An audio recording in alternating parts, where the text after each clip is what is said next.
போலூர் காவல் எல்லைக்கு உட்பட்ட காவலர்களுக்கு காவாத்து பயிற்சி. திருவண்ணாமலை மாவட்டம் போலூர் அரசினர் பெண்கள் மேல்நிலைப்பள்ளி விளையாட்டு மைதானத்தில் போலூர் காவல் எல்லைக்கு உட்பட்ட காவல்துறையினருக்கு போலூர் காவல் துணை கண்காணிப்பாளர் நல்லு தலைமையில் வாராந்திர காவாத்து பயிற்சி நடைபெற்றது.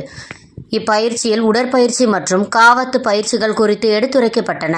மேலும் பயிற்சியின் போது போலூர் காவல் துணை கண்காணிப்பாளர் நல்லு பேசுகையில், பயிற்சி பெறுவது மூலம் அதனால் ஏற்படும் நன்மைகள் மற்றும் உடல் ஆரோக்கியம் சம்பந்தமான உணவுப் பொருட்கள் பற்றியும், காவல்துறையினர் மேற்கொள்ள வேண்டிய பணிகள் மற்றும் நடைமுறைகள் குறித்து எடுத்துரைத்தார். பின்னர் அதிகாரிகள் முதல் போலீசார் வரை குறை நிறைகளை கேட்டறிந்து நிவர்த்தி செய்ய ஏற்பாடு செய்தார். இவ்வாராந்திர காவாத்து பயிற்சியில் போலூர் காவல் உட்கோட்டத்திற்கு உட்பட்ட போலூர், கலசப்பாக்கம், கடலாடி, சேத்துப்பட்டி உள்ளிட்ட காவல் நிலையத்தை சேர்ந்த ஆய்வாளர்கள், உதவி ஆய்வாளர்கள் உள்ளிட்ட 50க்கும் மேற்பட்டோர் போலீசார் கலந்து கொண்டனர். திருவண்ணாமலை மாவட்டம் போலூரிலிருந்து நமது செய்தியாளர் சேட்டு.